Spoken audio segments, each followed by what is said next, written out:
છો બધા મજામાં? તો હું આફ્ટર લોંગ ટાઈમ આવી છું. તો હું બનાવું છું આજે વ્હાઈટ સોસ પાસ્તા. તો ચાલો જોઈએ. જો પાસ્તા બફાય છે તો બફાઈ જાય પછી આપણે બનાવશું પાસ્તા બાફવામાં મેં તેલ, સોલ્ટ અને પાણી નાખ્યું છે. હું કાપું છું કેપ્સિકમ અને એમાં મકાઈ મૂકી છે ગરમ કરવા, કારણ કે આ હતી ફ્રોઝન મકાઈ. એટલા માટે ગરમ કરીએ તો તાજી હોય એવી ને એવી થઈ જાય. મારા પાસ્તા ઓલમોસ્ટ બફાઈ ગયા છે. આ પાર્ટને છે ને ફેંકવાનો નહીં, આ પાર્ટને છે ને કુંડામાં વાવી દો ને તો બહુ જ સરસ નાના બેબી કેપ્સિકમ આવે છે. તો પેન લઈને તેમાં થોડુંક તેલ નાખવાનું અને પછી એમાં વેજીટેબલને થોડાક સોતે કરવાના છે. મેં તેલમાં બટર પણ થોડુંક એડ કર્યું છે, કારણ કે આ વ્હાઈટ સોસ પાસ્તા છે તો આમાં ચીઝ ને બટર ને મેંદો ને બધું વધારે પડે. તેલ ગરમ થઈ જાય પછી આપણે આપણું વેજીટેબલ નાખી દઈશું. આપણું વેજીટેબલ રેડી છે કટ કરીને. જો મકાઈ થઈ ગઈ ને તાજી હોય એવી જ. તો આપણા પાસ્તા થોડીક જ વારમાં રેડી થઈ જશે.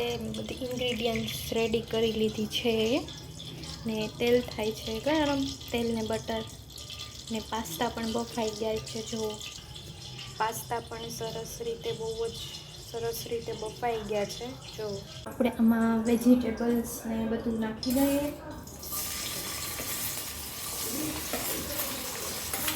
કેપ્સિકમ, ગાજર ને મકાઈ નાખી દઈએ.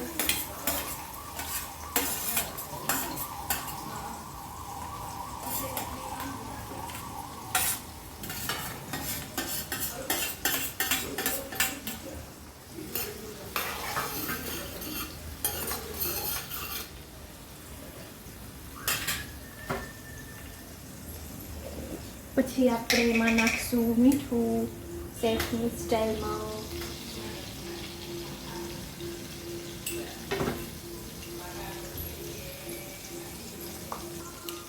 પછી એમાં નાખશું બ્લેક પેપર.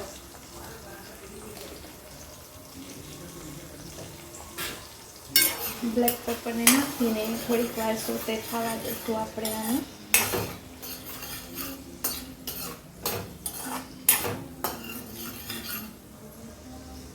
ગેસની ફ્લેમ સ્લો જ રાખવાની છે, નકર બધું વેજીટેબલ બળી જશે. સ્લો ફ્લેમ પર રાખશો તો બહુ જ સરસ થશે. વેજીટેબલને 2 થી 3 મિનિટ સોતે કરી લઈએ પછી આપણે તેને કાઢી લઈશું. તો આપણા વેજીટેબલ્સ સોતે થઈ ગયા છે. ચાલો કાઢી લઈએ.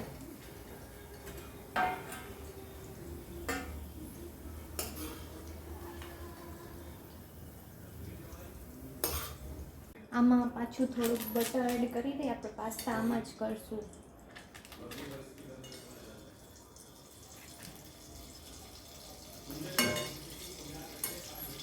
તો હવે એમાં આપણે નાખશું થોડોક મેંદો.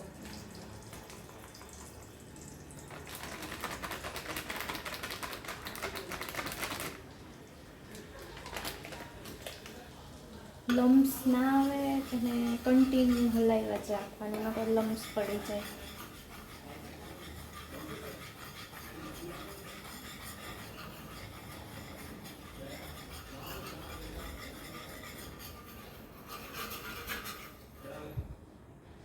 તો ગાઈસ આ રીતે મેંદો થોડોક યલો ટાઈપ થઈ જાય તો આપણે એમાં દૂધ એડ કરી દઈશું. દૂધ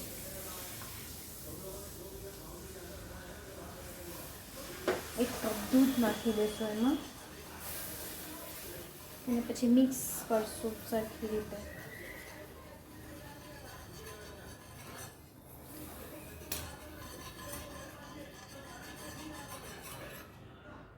દૂધ પાછું એડ કર્યું છે કારણ કે મારે સોસી પાસ્તા બનાવવા છે. સોસી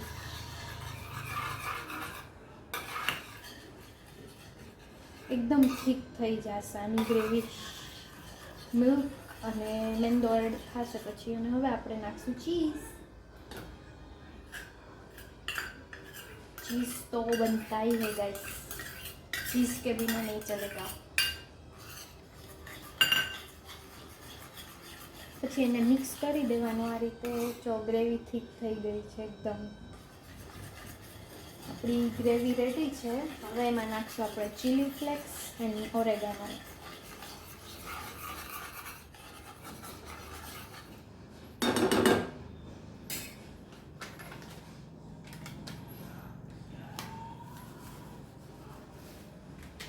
થોડોક ઓરેગાનો અને થોડોક ચીલી ફ્લેક્સ નાખીને પાછું મિક્સ.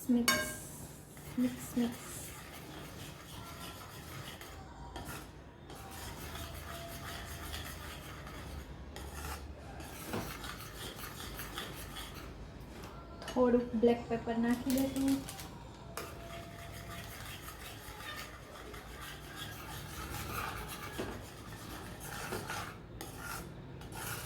ગાઈસ થોડુંક સોલ્ટ પણ નાખી દઈશું આમાં.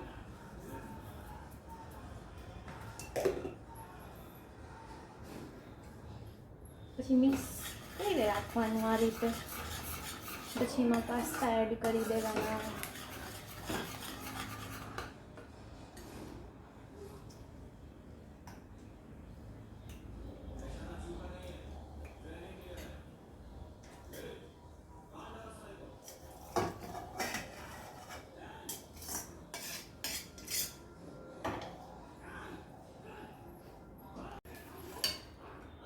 તો આપણે પાસ્તા મિક્સ થઈ ગયા છે પ્રોપર રીતે. હવે એમાં ઓલું સોતેલું વેજીટેબલ્સ નાખી દેવું.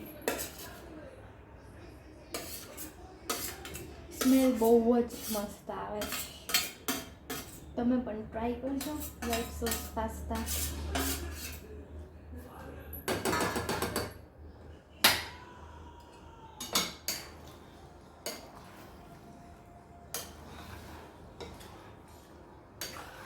થોડુંક તમારા ઘરમાં તીખું ખાતા હોય તો તમે તેમાં ચીલી ફ્લેક્સ જાજુ એડ કરી દેજો.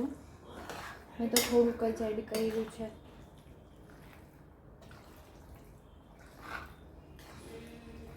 Just looking like a wow guys pasta. તો ગાઈસ મેં ટેસ્ટ કર્યું હતું, તીખું નહોતું તો મેં આ ચીલી ફ્લેક્સનું આખું પેકેટ નાખી દીધું છે અને આ ઓરેગાનોનું પણ આખું પેકેટ નાખી દીધું છે. હવે બહુ જ સરસ ટેસ્ટ આવે છે.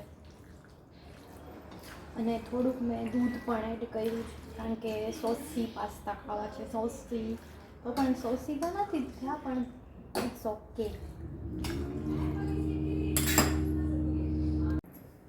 આપણા creamy saucy pasta white pasta ready.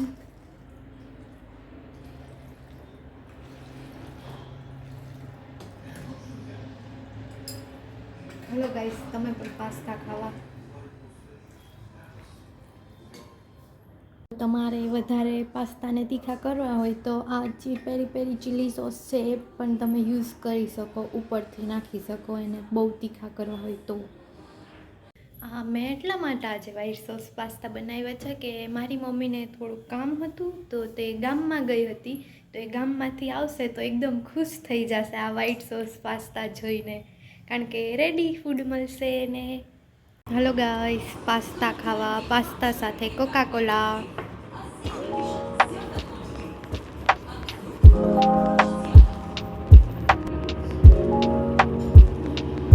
સો ગાઈસ, લાસ્ટ વીકેન્ડના અહીંયા સ્વામિનારાયણ મંદિરમાં અન્નકોટ હતો તો ત્યાંથી પ્રસાદી આવી છે. જો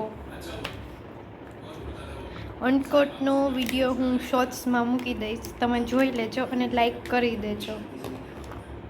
સો ગાઈસ, હવે બધું કામ પણ થઈ ગયું છે અને પાસ્તા પણ પેટમાં વયા ગયા છે. તો હવે આપણે થોડીક વારમાં સૂઈ જઈશું કારણ કે અત્યારે વાગ્યા છે 11. તો આપણે 11, 11:30, 12 વાગે વિડીયો એડિટિંગ કરીને સૂઈ જઈશું.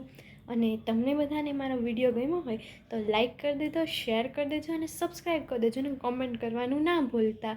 Bye bye. હવે આપણે મળશું 1-2 દિવસમાં. ટાટા.